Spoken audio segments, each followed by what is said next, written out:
that a team like DFM has.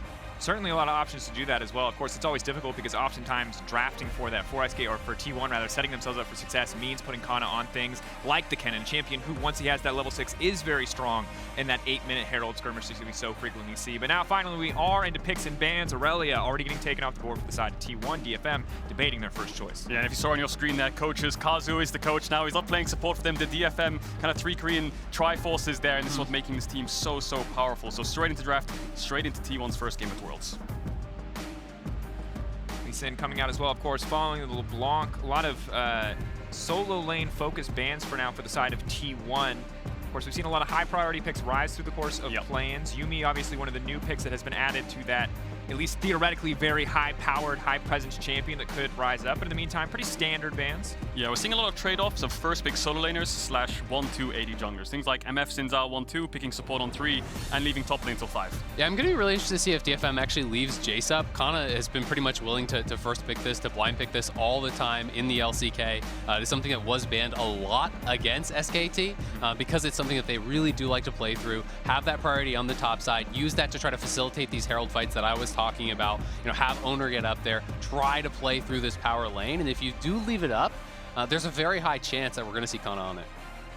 Debating again, final bans here. There's a lot still left open. Taking away Faker's Rise, of course, that and the Azir, I think, were the 2 champions that I love seeing him on most across that playoffs and gauntlet run. So limiting some of the potential options, but the rest of the pool wide open. And the Jace, as predicted, looks like it could be the first pick for T1. Yeah, definitely. I mean, you can call it a flex, but like you said, Canna's Jace. Yeah. This guy loves to play winning lanes! Oh no, it's a Yuumi again! It's a disaster! That thing scares me! Can we get a remake? Is it? Yeah, can we just pretend that's Do a the Jace? casters get a ban?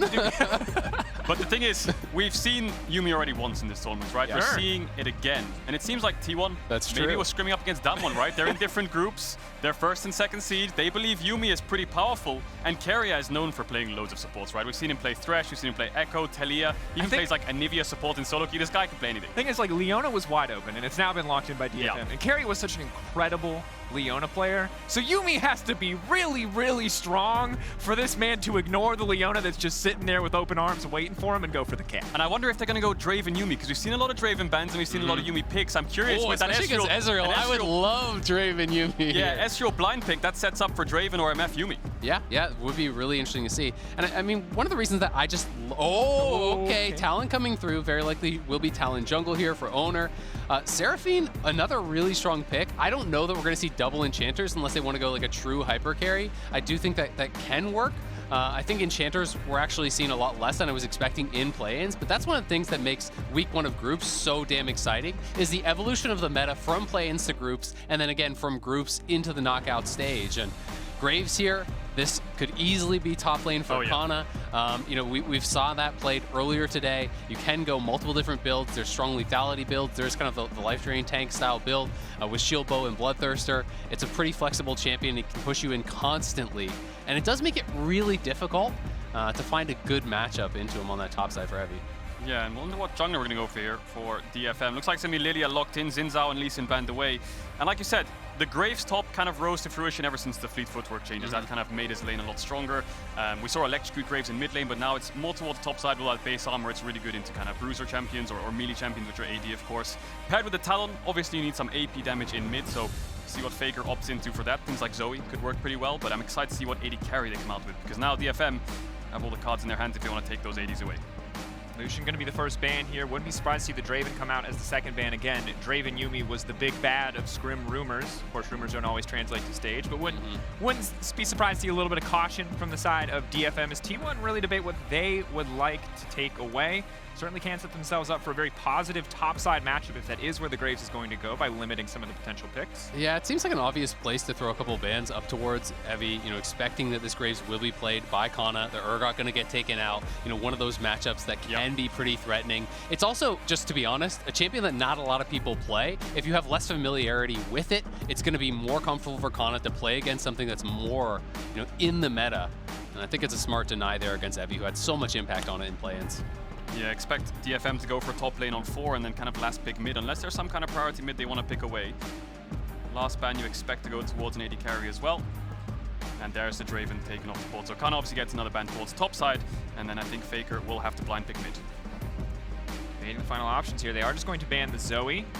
Obviously saw an incredible performance just earlier from BDD, but wanting to limit some of Aria's potential comfort picks, potentially set Faker up for a little bit of a safer laning phase. But is it going to be saving that all-crucial last pick, that counter pick, for Aria in the mid lane? Where are DFM going to put those resources? Yeah, it'll be really interesting to see where Aria does go, because his 4 most played mid lane champs are actually all banned out. The Sett coming through here, this is potentially a flex, could be mid or top. It does feel more like an Evi style champion, to be honest. I am expecting, last pick to go towards Aria. And Sylas, I think, is quite strong right now, especially with the Zoe ban, with the LeBlanc ban, with the Aurelia ban. Lots of mids taken off the board that actually do pretty well into Sylas. So I think Sylas could be a good blind pick here for Faker. That would be the reason behind the Zoe ban if they do opt into it. But I think that's a champion that's risen quite high into priority with these mid lane bans coming in the early stage of the draft.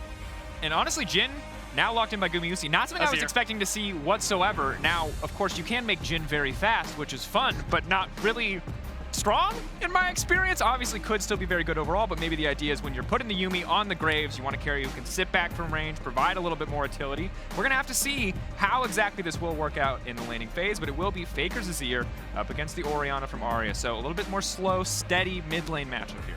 Yeah, it feels like the Jhin is playing more of like a supportive style of role here. It is a relatively safe champion as far as the lane goes. The ultimate does provide a lot of value if you're sending in the Azir, sending in the Talon, trying to overload with the Yuumi and use that to dive in. The Jhin ultimate creates a lot of chaos for teams like this when layered over top. Yeah, and I think if you look at both comps holistically, I mean, T1 are probably going to be playing top side here. Get Graves ahead. He has a pretty good matchup, and playing 2v2 top side will probably benefit T1. Playing bot side with Yuumi and 3v3s early, you will struggle. So I think there might be some kind of cross-mapping going on between the two teams. DFM towards the bot side, T1 towards the top side, unless they want to match each other. If Gaeng can get out of lane and start matching top lane, and actually being there as a numbers advantage for DFM, that can really help them if T1 try to threaten some kind of dive or early herald. But mid lane, not much Gaeng pressure till 6. We're ready to see it. Mid lane not going to be too crucial early, but we'll have to see if either of those players can beat the mid to late game carry that they're looking for. And keyboard. Yes, Cajun. It's a very cool. I like that keyboard. Did you see the keyboard? Did you see the keyboard? It was thick. I like this. This is the frantic level of excitement that comes with someone who's ready to cast worlds. Did you see that? Did you see it? Oh, look at that big keyboard. That's what we're here for. And ooh, look at that mouse pad.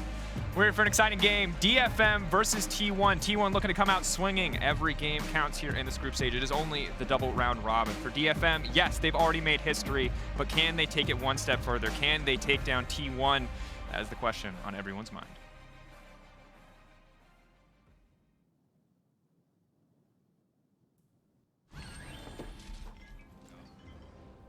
And on to the Rift we go. Kicking off, see exactly where the level 1 is going to take things to start off. Steel, of course, opting for the Predator on the Lillia. Keeping an eye in general on Oner's Talon, ready to see what he can do on this pick. But it looks like DFM potentially ready for something spicy here. Yeah, will it be an early invade or will it be a late invade? We've seen Lillia's late invade for Raptors. Faker's going to put a soldier there, but I don't think it's spotted with the vision line yet. But I think it does now because they walked into it. Canna's going to E over the wall with Keria as well, so a little bit of cheeky level 1s going on here from both teams. Yeah, you can see if you can catch anyone off guard there. Graves E level 1, it's good for lane anyway. It's not really much of a sacrifice there by any means. And might be able to get a little bit of damage here off onto Evi. Mana flow. Spell Thieves as well. 20 gold lead. It's a wrap. Take those. And that's the SKT, rather T1. That's that early game we were talking about. That's that early game we were talking about. 20 gold. Check the gold lead. Absolutely massive. Don't lie. The individual discrepancy is already coming through here. No, of course, I was curious to see exactly how long the Yuumi was going to stay. I thought maybe that's why they picked the Jhin, if they were just going to straight up commit to Canna going for the full invade. But for now, it looks like DFM are going to commit to giving the leash here in the early game, matched by T1. So neither bot lane going to have too big of an advantage or disadvantage from the early decision, as it has been matched on both sides. And Jhin does always give really nice leashes if you stay for that 4th shot there, as Gumayusi. I'm going to be interested to see how DFM wants to play out this early game, if they are trying to play it more passively, just try to defend on that top side to minimize loss for Evi, because they do have a really strong 5v5. When you look at the ability to potentially combo in with Orianna, Leona engage, the ability to follow up on that with the Lillia as well. There's a lot of squishy members on SKT, but if they get ahead, it's going to be difficult for DFM to keep pace. Yeah, it's all about DFM closing the gap, essentially. Like, Jhin can play max range with W's and the curtain call. Faker will have a lot of range on the Azir and can choose to go in whenever with the shuffle combo. But just for now in the early game, it looks like both junglers are pathing top. They will meet in topside river. Oner starting red and Steel starting blue. I mean, Steel will have red buff for longer if they do fight each other in the topside river. But Canna should have push, and you expect Oner to try to contest that.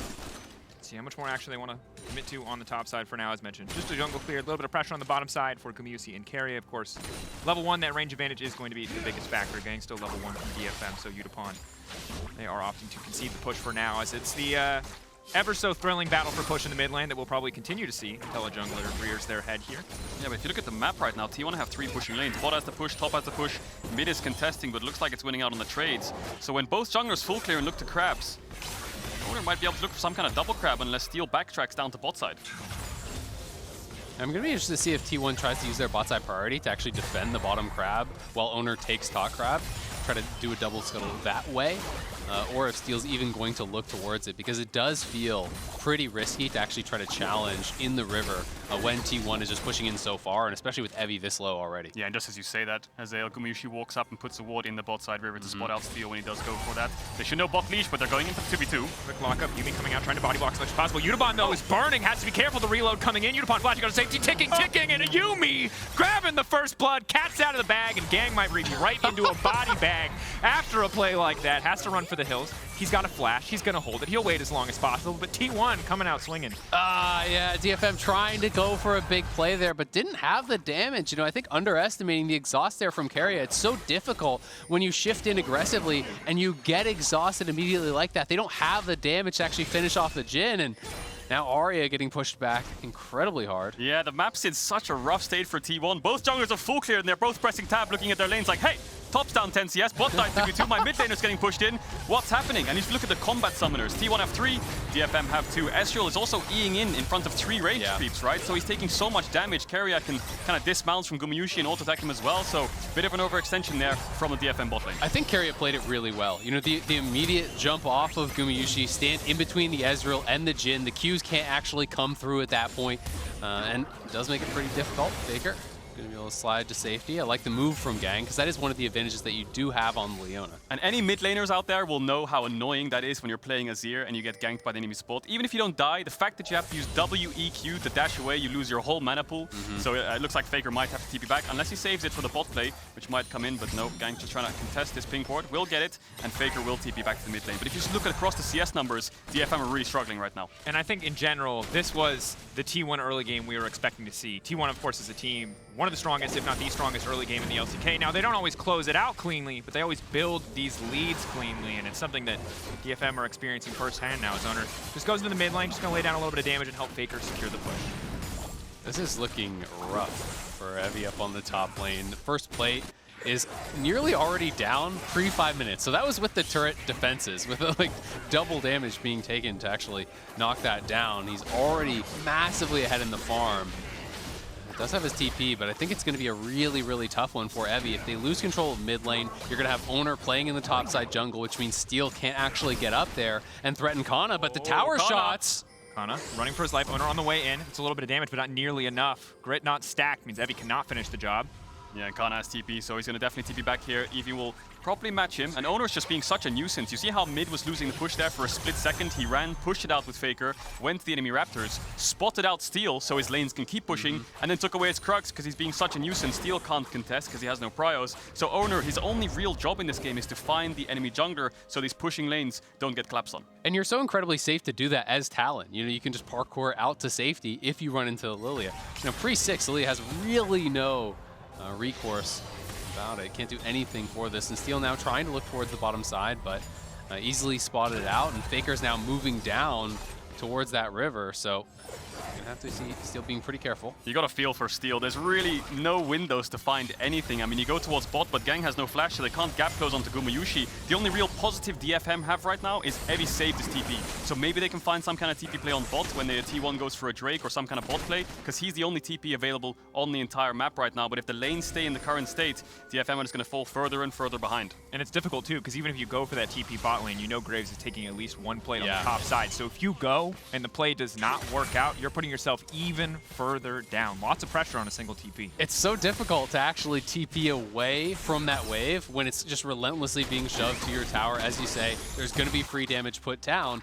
And it's also pretty obvious to T1 where that advantage is. They don't actually have to make any sort of proactive play right now because they're kind of just passively winning out in all the lanes. Graves is getting more and more of an advantage on that top side. So you can chill, you can play it safe and just make sure that you're not dying to any sort of a TP flank from Evi, because that was kind of the DFM bread and butter in play, and that's how they got a lot of their advantages down on the bot side, was through these cross-map plays. Yeah, and the only danger of playing a Yuumi lane is the enemy support can obviously roam, right? You can have the push and you can win the lane and they're winning the 2v2. But if you look at Keria right now, he's pairing up with Oner or he will pair up with Gumayusi. Those are his timers, whereas Gaeng can kind of play on his own and look for mid ganks. If they don't work out, you just keep falling further and further behind. Gaeng's just losing XP. He's looking for a play that really isn't there. But now Oner and Keria have paired up. Steel and Gaeng have paired up. That could be a 2v2. Oner walking forward. Stun now coming in. Steel got the level 6 as well. They're trying to lock down the town for as long as possible. But Yuumi's bringing in a lot of healing. The Ignite as well. Taking that's the Shadow Assault. Bring the blades right back. And Steel now has to run for the hills. He's trying to put him to sleep, but it doesn't look like he's going to have nearly enough damage.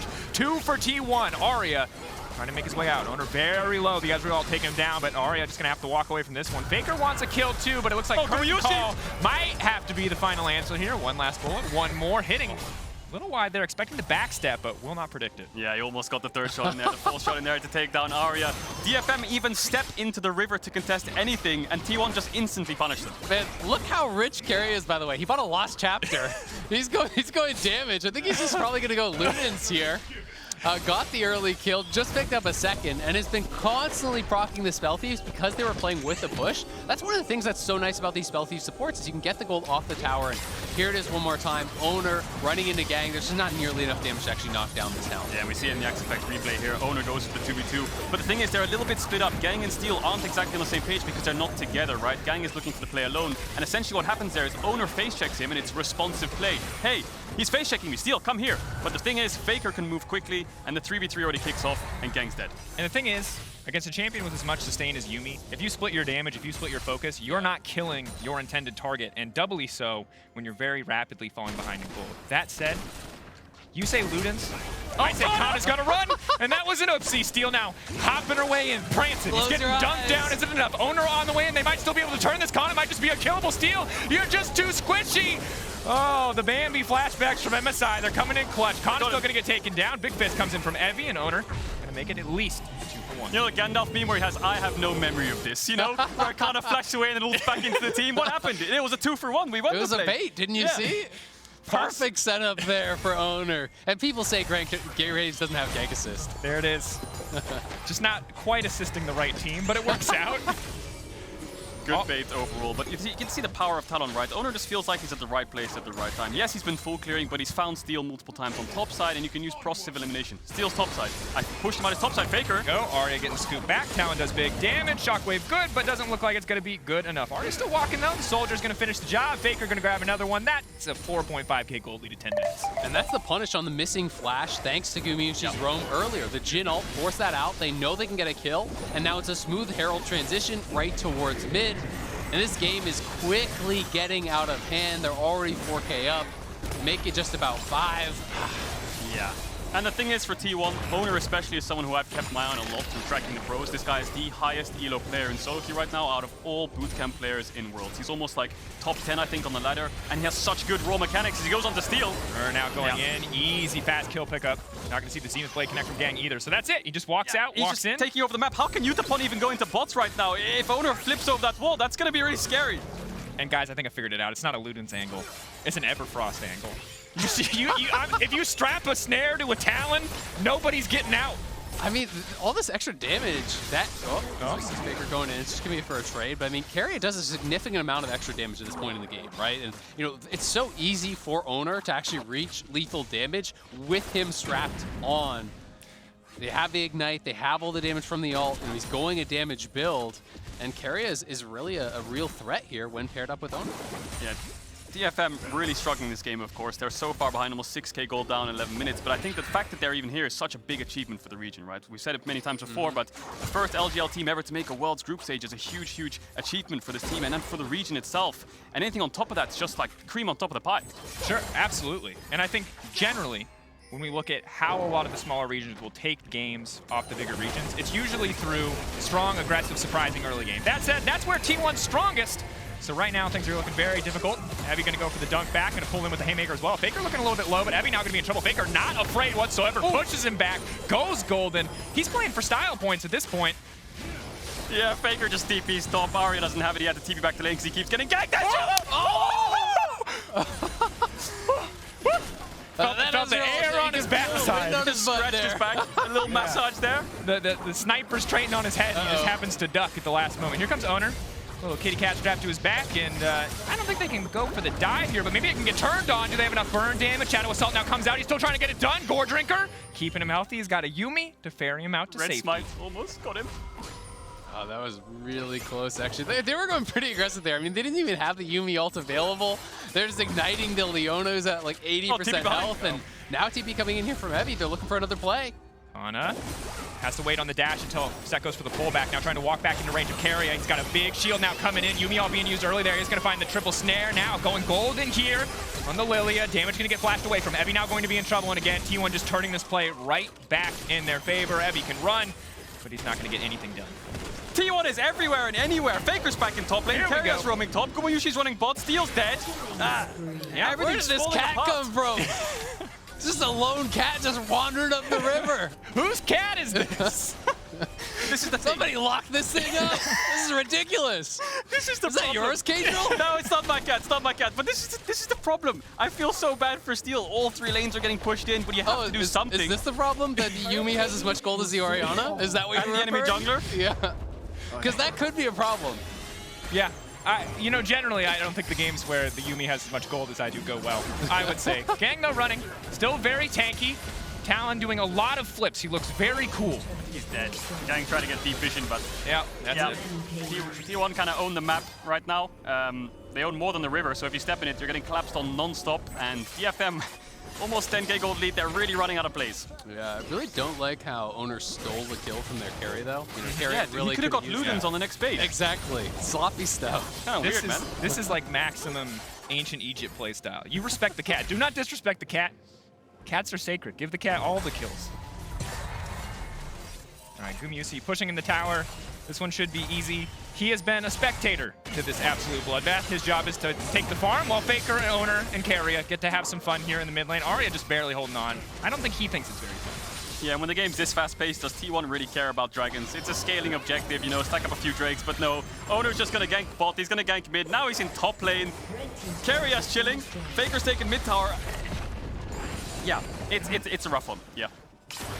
Yeah, that's my analysis. I was going to say, there's not really a lot more to say than that. Faker is currently level 11 to Steel's level 9. He's trading damage with the tower in exchange for damage on the Lillia, which is never a good sign when someone can do that with confidence. Yeah, I mean, you just look at the completed items across the board, it just gets so difficult. Ludens is done now for Keria.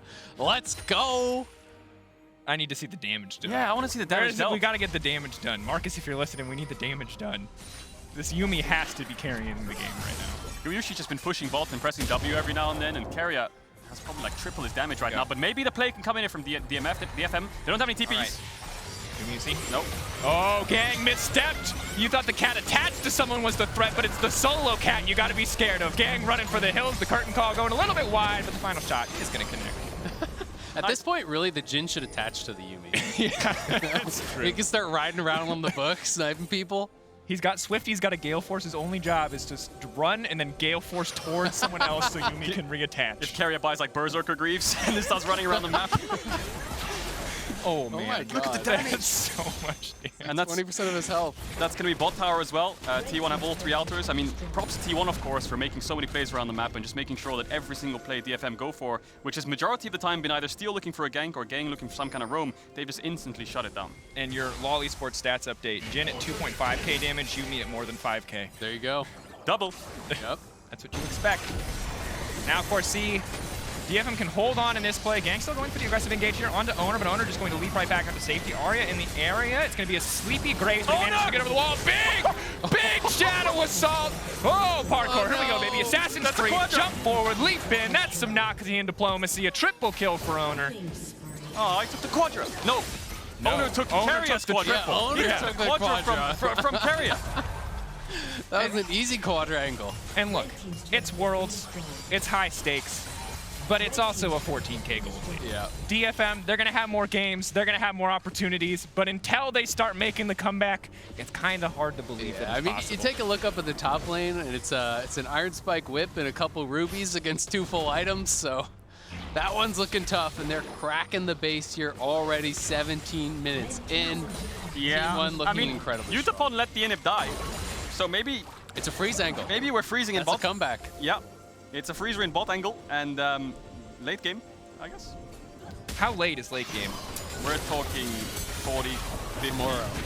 Yeah. 60 days. And the new Axe Effect replay look as Oner shamelessly steals 3 kills from Keria. Man, the amount of AoE damage coming out here on the re-engage. Graves ult comes through, the Talon ult plus the Rake across multiple members. Gore Drinker as well, hitting multiple members. They just get absolutely roasted. Ooh. Yeah, that's a mental breaker for me at least. DFM holding on strong for now. See, maybe they can find that single pick, they can find that angle. The problem is, Keria is always in the area, and he's building X-Deck Alternator. No, he could have built like anything remotely supportive. He's here to one-tap I was people. expecting the death cap, to be honest. Well, Oner might be caught. Okay, a little bit of nothing gonna happen. Now it's the curtain call coming out. Boom, boom. Gumayusi doesn't even really get a chance to fire his ult as opposition is already dead. Well, Evi's got a kill, so he's got 1 kill more than everyone else. Take that, team. Having a step forward, Gore Drinker maybe keep him. Oh, no. Dies mid suplex. They wanted to get it, but it is not going to happen. That's my favorite emote. That's my favorite emote. The thumbs up from Teemo. Scout approved. I don't think you like it more than just the classic tried and true regular thumbs up. I like normal thumbs up. Scout approved is a banger. Yeah. If this is the power of the Scout's code, I'm sold. That's all I'm saying. Well, that's going to be mid inhib falling at 19 minutes in. Bot inhib's down, there's a wave coming in. T1 can move top as well, so DFM, they have to make some kind of play on this top inhib, because having 3 inhibs down at 19 minutes, it's all but done. Yep. At this stage of the game, T1 beating them with their wallets. They can afford to eat all these skills and still probably survive. That's going to be the engage. That's going to be the shockwave. But there goes Oner to the back wave. There goes Faker with the double push. Evi now pulling back to the haymaker. Just not going to do much at all. But they are going to grab 1 kill. 1 kill traded back. Steal. Finally getting his revenge. But T1 look to finally take this game. 19 minutes in. Absolute barn burner. They might struggle to end it here just due to the raw power of the towers. But with that timer so long, they should be able to close it. Yeah, Gaeng standing in base. He's laughing on the camera. There's really not much you can do at the early stages. First 5 to 10 minutes when all the plays were shut down. It's desperation plays non-stop and the chances just keep slipping and slipping away from your hands. T1 with a statement game for their first game of Worlds 2021. Yeah, I mean, you give T1 such a powerful early game draft. You talk about it, 3 pushing lanes, allows Oner to do what he wants to do. They win the 2v2 fight on the bottom side. Keria is unlocked to move around the map without really any punishment towards that Jhin. And Oner plus Keria was such a dangerous combo here. Yeah. And Oner just basically, you could see what his job was. A couple times, just make sure mid has push, which enables Faker to roam and be first to plays in the river. Both side lanes already have the push by default. Find the enemy jungle, and then you just took over the game. Yeah, for the first, 5 minutes, he finds the enemy jungle. For the next 15, he kills the enemy jungle. I mean, he just waited. He got a single item. The Yuumi got a little bit fed, and then he got to just kill everybody. I think it's a good time to be Oner. All your lanes are pushing. You just have to play track the Fawn. He found the Fawn died. They won the game.